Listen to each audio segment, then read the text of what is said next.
mianatra eo atongotry Jesosy isan'andro.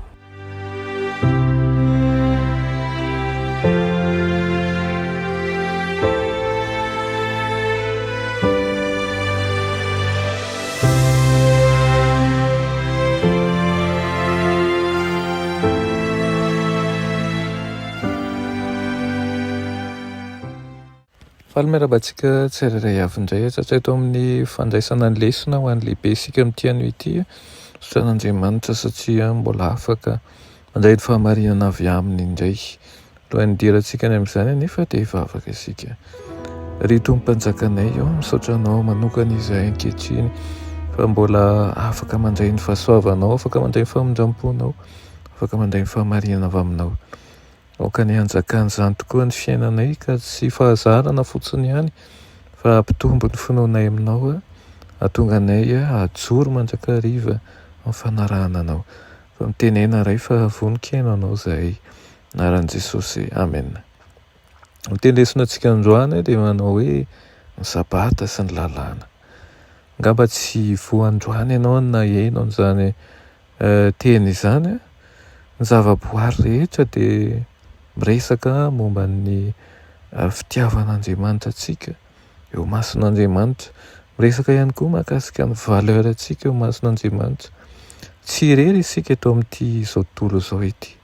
Sombony amin'ny vovoka kosmika isika ary tsy avy amin'ny kisendrasendra tsy akory na iray fomba filaza hoe loza ara-boajanahary. Raha lazaina amin'ny teny hafa ny toe-javatra ara-tsiansa izay mahazatra momba ny androany fiainana izay nalain'ny fampitam-baovao sy ny kolontsaina malaza dia mampiseho ny fomba fijery ny fiaviantsika izay tsy mifanaraka amin'ny fomba rehetra amin'ny fitantarana ara-baiboly. Eto isika satria Jesosy no namorona antsika ary mendrika ny hivavahana tokoa izy, tsy noho ny namoronany antsika ihany fa noho ny nanavotana antsika ihany koa.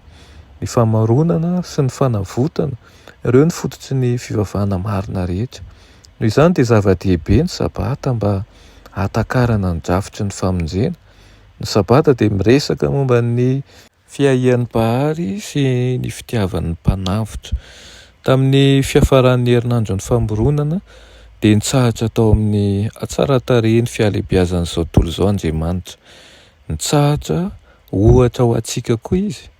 Ny sabata dia fiatoana isan-kerinandro mba hiderana an'ilay nanao antsika. Rehefa mivavaka amin'ny sabata isika dia manokatra ny fontsika handray ny fitahiana manokana izay nomeny tamin'io andro ihany fa tsy amin'ny andro hafa. Ny sabata dia manondro antsika amin'ny mpahary anankiray izay tiantsika loatra ka nandao antsika rehefa niala tamin'ny fikasana izay momba antsika isika. Ny sabata ihany koa dia mariky ny fitsaharana ho amin'ny mandrakizay, famantarana manokana ny tsy fivadihana amin'ny mpamorana izany. Mariky ny fitsaharana izany fa tsy ny asa, ny fahasoavana fa tsy ny ara-dalàna, fa nomezan-toko ihany koa fa tsy fanamelohana amin'ny fiankinana amin'Andriamanitra ho amin'ny famonjena fa tsy amin'ny tenantsika. Ny tena fitsaharana amin'ny sabata noho izany dia ny fitsaharan'ny fahasoavana amin'ny sanjin'ny mpanary antsika, ilay nanavitra antsika ary ilay ho avy indray ihany koa antsika. Ny afatry ny Apokalipsy 7:20 ny afatr'Andriamanitra amin'ny andro farany ho amin'izao tontolo izao dia miantso ny olona hiala sasatra amin'ny fitiavany sy ny fiahiny isaky ny sabata. Miantso antsika hatsiaro an'ilay nahary antsika izy ary hanome voninahitra azy ihany koa. Ny fitandremana ny sabata koa dia mampifandray ny fahatanteran'ny Edena sy ny voninahitry ny lanitra vaovao sy ny tany vaovao izay ho avy. Mampiatsiahy antsika izany fa indray androany dia averina indray ny famirapiratany Edena. Irina izany mba hitoetra amintsika mandrakariva ka tsy hanao tsinontsina ny andro sabata isika fa hatsiaro fa andro mason'Andriamanitra tokoa izany. Hatsiarovantsika fa izy namorona antsika, hatsiarovantsika fa izy ihany koa namonjy antsika ary fotoana izay ahafahantsika mifandray bebe kokoa ihany koa amin'Andriamanitra. Vavaka isika Misaotra anao zay ray hoany amin'izany lesona nomenao anay izany. Misaotra anao ihany koa izay manome anay ny fahamarinanao.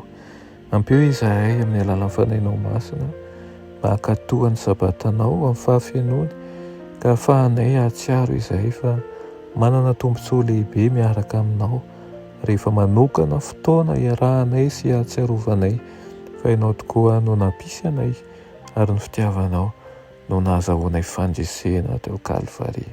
Amin'ny anaran'i Jesosy, amen.